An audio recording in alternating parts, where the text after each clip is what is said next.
I've never been one to jump to conclusions, but I guess there were some signs I just didn't want to see. My name's Mike, and I've been with my wife, Lisa, for about 8 years now. Things weren't perfect, but I thought we had a decent marriage, shared a house, 2 kids, a dog, the usual life stuff. She was always a bit bitchy, but I figured that was just her personality. Still, I noticed little things starting to change over the last few months. She began to be more secretive about her phone, always taking calls in the bathroom or stepping outside when she thought I wasn't looking. She'd lie about where she was going, saying she had to work late or had a dinner with friends, but I'd catch her in little inconsistencies later on. Then there was the suspicious behavior at the stable. Lisa had always loved horses, especially the rescue mare we'd adopted after she was abandoned and traumatized. She claimed she was helping with the mare's recovery, working with this horse whisperer named Jake. I didn't think much of it at first. Honestly, I figured she was just passionate about helping animals. But then I started noticing weird things. Her phone would light up late at night with texts and calls from someone named Jake. I'd see her sneaking out in the mornings, sometimes leaving early or coming back late. She'd often come in from the stable, sweaty and breathless, with an odd, nervous energy I couldn't quite put my finger on. One day, I decided to check the security cameras the stable had installed after some recent thefts. Nothing unusual, I thought, just the usual footage of horses being fed or people coming and going. But then I saw something that made my stomach turn. It was late at night and I recognized the tack room from the camera footage. I saw Lisa slipping in there and later Jake appeared, closing the door behind him. I couldn't hear anything, but I saw enough. She wasn't just helping the mare anymore. They were doing something in there that clearly wasn't about horse therapy. My heart started pounding. That's when I realized she'd been lying to me, sneaking around, hiding her real relationship with him. I didn't even want to believe it, but there it was. The undeniable proof that my wife was cheating on me with the guy who was supposed to be helping her with the rescue mare. When I confronted her about it, she didn't even try to deny it right away.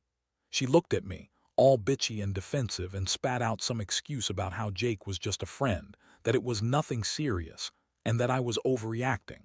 I told her I saw the footage and she dismissed it, saying I was paranoid, that I was reading into things. But the thing about a lie is, it's usually just a cover-up for something worse. I could see the guilt in her eyes. Still, she kept lying, kept spinning stories about how she was helping a friend, and how I was just being jealous and controlling. I felt like I'd been hit by a truck. The betrayal wasn't just about the affair, it was the fact that she could lie so easily, that she thought she could get away with it. That she'd been sneaking around with someone in our own stable, behind my back, in a place that was supposed to be a safe haven for the animals and for us. I didn't sleep that night. Instead, I just sat there staring at the screen with the footage, trying to process what I'd just seen. The emotional impact hit me hard. I felt a mix of anger, sadness, and disbelief. How could she betray me like this? Not just cheat, but do it in a place that meant something to both of us. I kept asking myself, is this the woman I married? The woman I thought I knew? I wanted to believe she was just caught up in some stupid affair, but the truth was, I knew she'd been lying for months. It wasn't just about the sex or the affair itself. It was about the deception, the disrespect. I started questioning everything, her loyalty, our marriage, whether I was enough. And yet, part of me also felt the urge for revenge. Not just to confront her and kick her out, but to really make her feel what it's like to be betrayed, to be fooled so completely. I knew I had to come up with a plan, something that would hit her where it hurt. I didn't want to just divorce her and move on. I wanted her to see the damage she'd caused, to understand what she'd lost. That's when I decided I'd gather more evidence, wait for her to slip up again, and then finally confront her with everything. That night as I lay in bed, I realized my world was changing forever.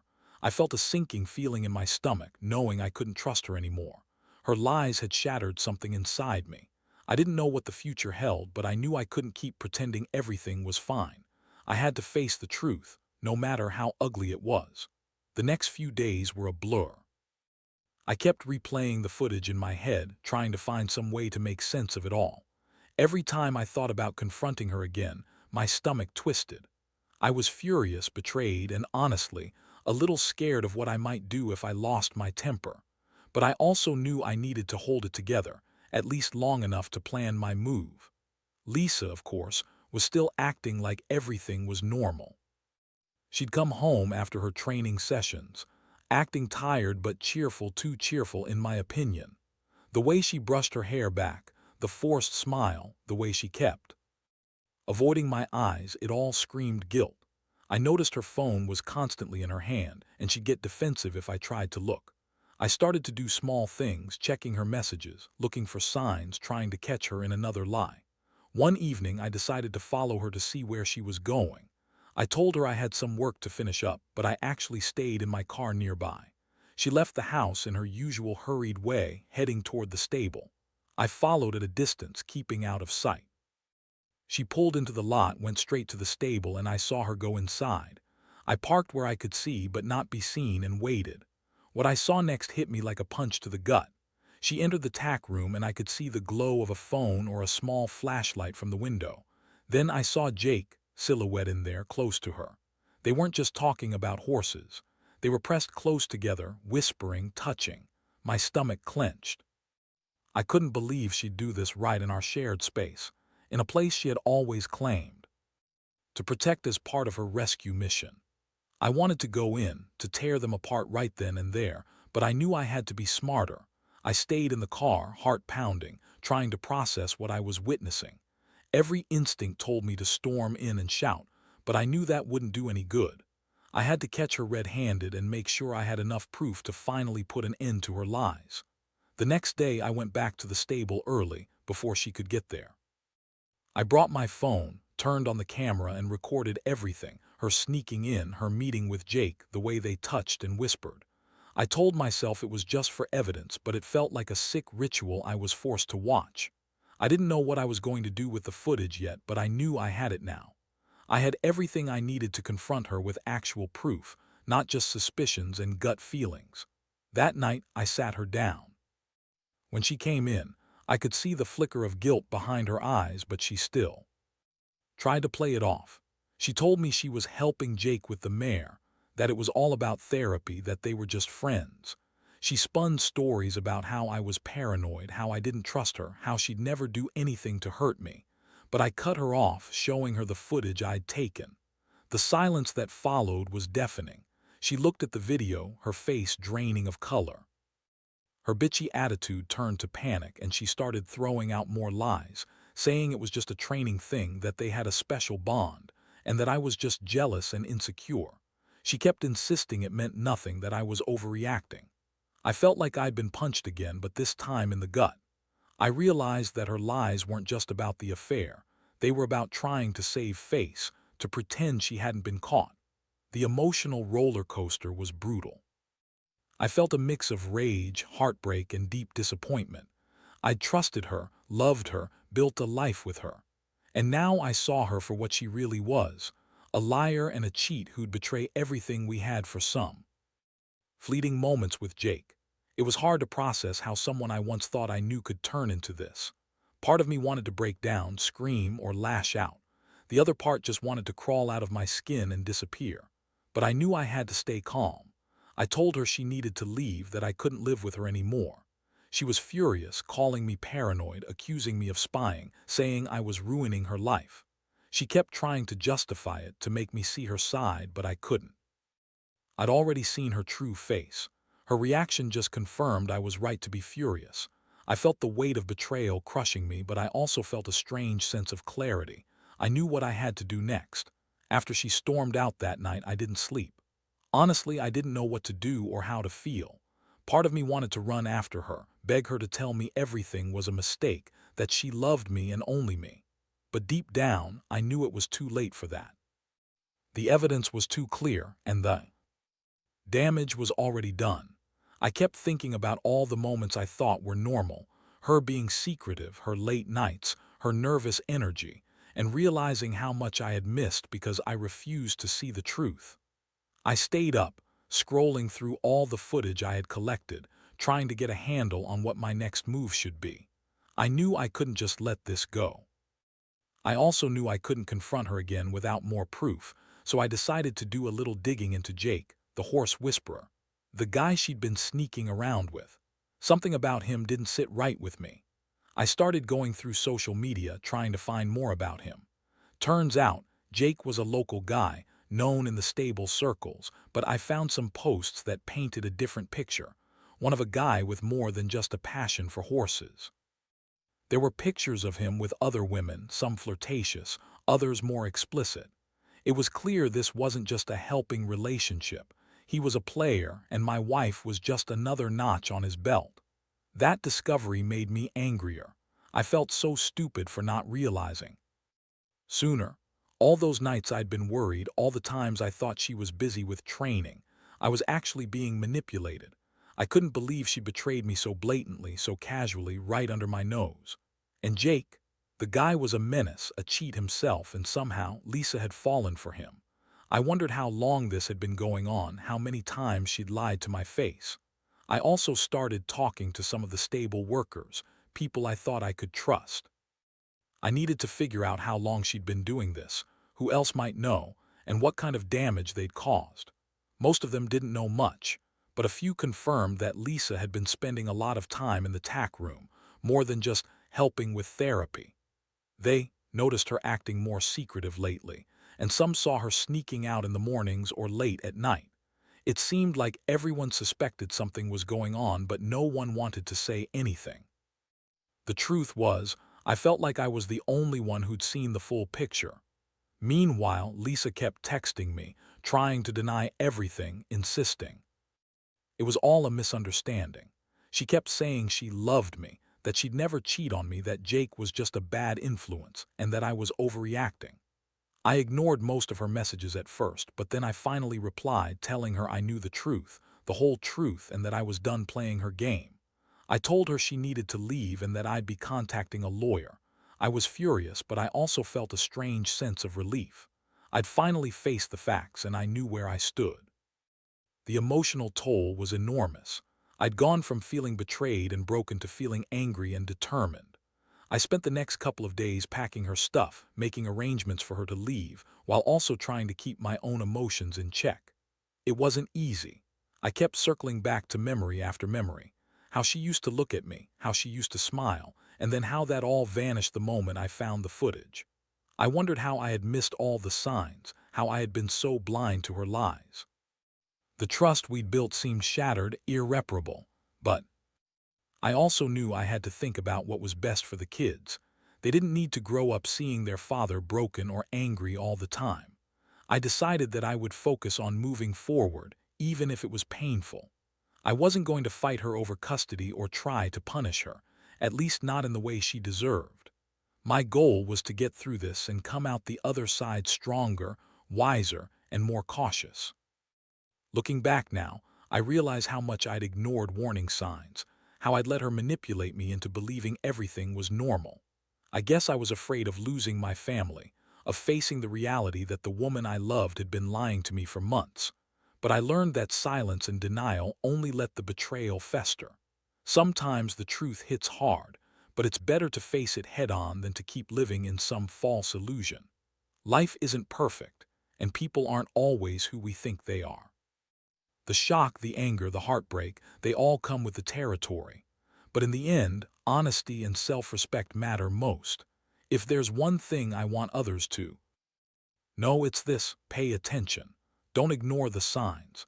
If something feels off, it probably is. Trust your instincts and don't let anyone manipulate your love or trust. You might think you're protecting yourself by ignoring the truth, but all you're doing is delaying what will eventually come out. And trust me, when it does, it's going to hit harder than you ever expected. After I made the decision to kick her out, everything started moving fast. I called a lawyer, prepared the paperwork, and told her she had to leave by the weekend. That conversation was one of the hardest moments of my life. She tried to flip the script again, crying, yelling, accusing me of overreacting, saying I was jealous and insecure. She called me every name in the book, begged me to reconsider, and even tried to manipulate the kids into taking her side. It was a relentless storm of emotions, but I knew I had to stay firm. By the time she finally packed her bags, I felt a strange mix of relief and emptiness. I stayed in the house with our kids, trying to hold it together for them, but inside I was a mess. I kept replaying everything, the lies, the secret meetings, the footage, and I kept asking myself how I'd missed it all for so long. I thought I knew her, loved her, built a life with her. Now it all felt like a house of cards about to fall. The betrayal cut so deep I wondered if I'd ever trust anyone again. The hardest part was watching her walk out the door, her bitchy smirk replaced with a look of pure contempt. She told me she'd be back, that I'd regret pushing her away, but I knew better. I knew that she was done, at least with me. That was a bitter pill to swallow. I sat there, staring at the empty doorway, feeling hollow. My stomach twisted with anger and sadness, but mostly I felt like I'd been punched in the gut and left to bleed on the floor. In the days that followed, I threw myself into sorting out the aftermath.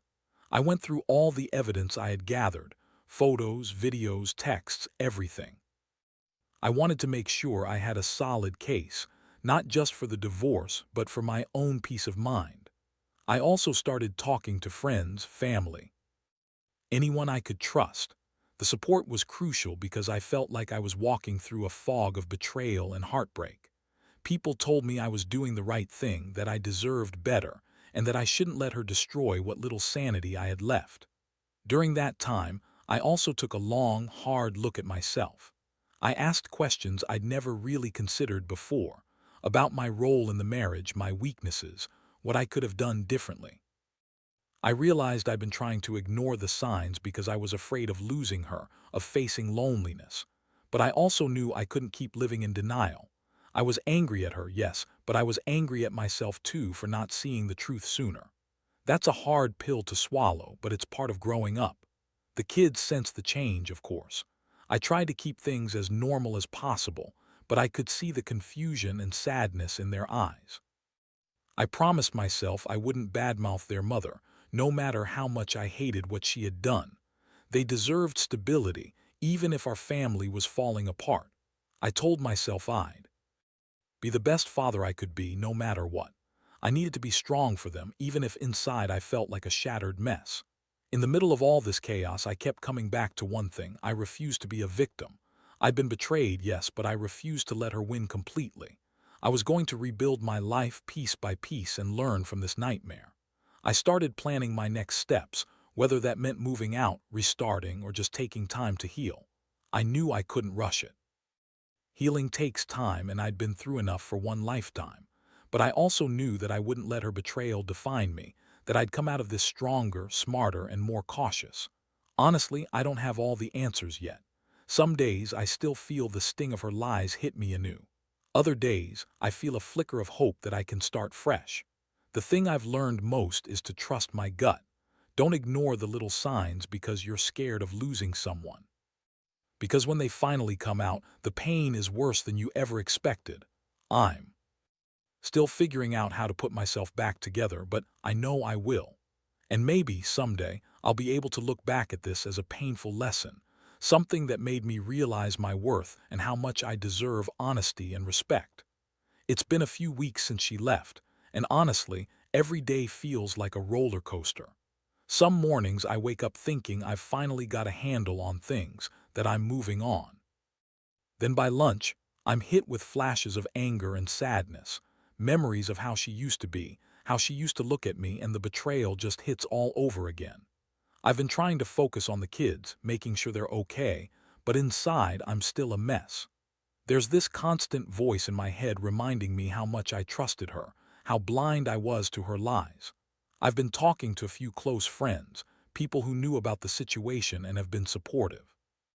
They keep telling me I did the right thing, that I shouldn't second-guess myself.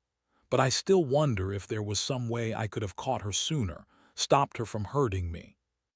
Like this. The worst part is feeling so stupid for not seeing the signs earlier. I think about all those nights she was secretive, the late-night texts, the excuses she gave, and now I know she was lying every step of the way. It's a bitter thing to process, to realize someone you loved and trusted was just pretending all along. I also made the decision to get some counseling. Not because I think I'm crazy, but because I need to talk through this mess, figure out how to rebuild myself. I want to learn how to forgive, Not necessarily her, but myself for not noticing sooner, for letting her manipulate me. The counselor told me that healing is a process, and it's okay to feel angry, hurt, and lost.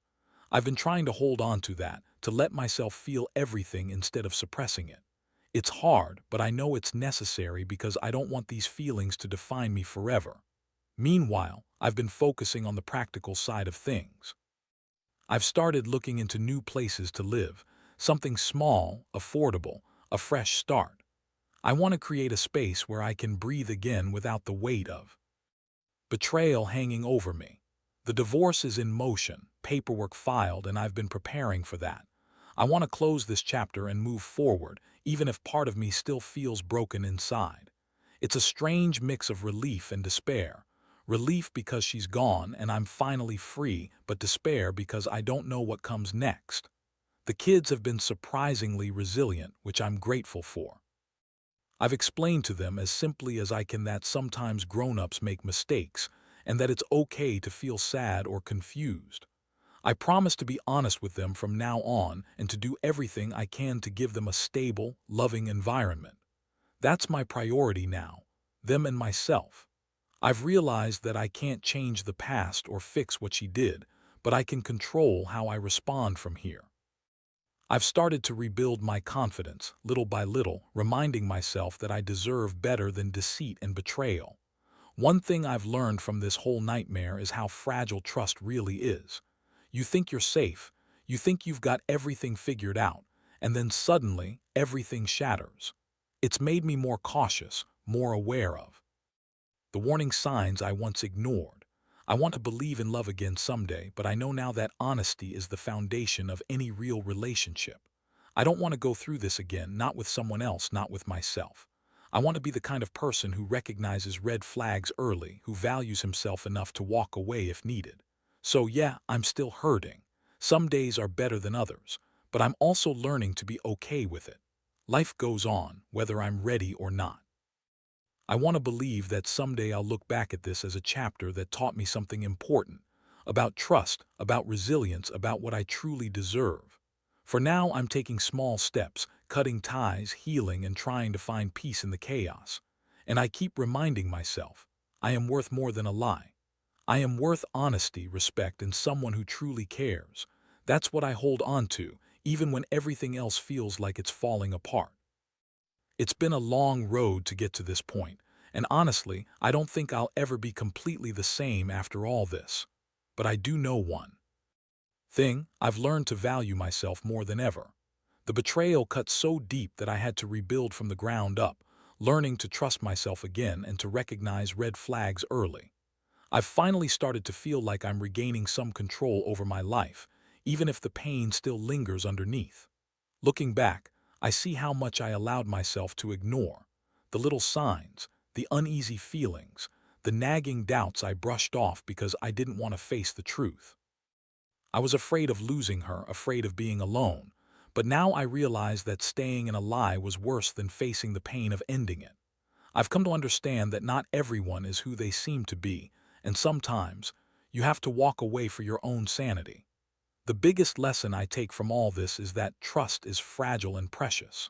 When it's broken, it's not easy to repair, but it's possible to rebuild stronger than before if you're willing to do the work. I know there will always be scars, but I refuse to let them define me. I've started focusing on myself, my health, my kids, my future. I've learned to set boundaries and to listen to that small voice inside that warns me when something isn't right. I want others who might be going through something similar to know this. Don't ignore those gut feelings, no matter how much you love someone, because eventually the truth will come out. Maybe not today, maybe not tomorrow, but it will. And when it does, it will hit harder than you ever expected. But even in that pain, there is growth. There's a chance to learn and become stronger. I've accepted that I'm not perfect and I never was, but I am enough. I am worthy of honesty, respect, and someone who truly cares about me. I've found peace in knowing I deserved better from the start, and now I'm finally on a path to get it. The betrayal was a devastating blow, but it also opened my eyes to what really matters: self-respect, resilience, and the courage to walk away from what no longer serves you. So this is my story. It's one of heartbreak, betrayal, but also of healing. I hope anyone reading this who's going through a similar nightmare finds a little comfort, because you're not alone. And no matter how dark it gets, there's always a way back to the light. It might take time, it might be messy, but trust me, you will come out stronger on the other side.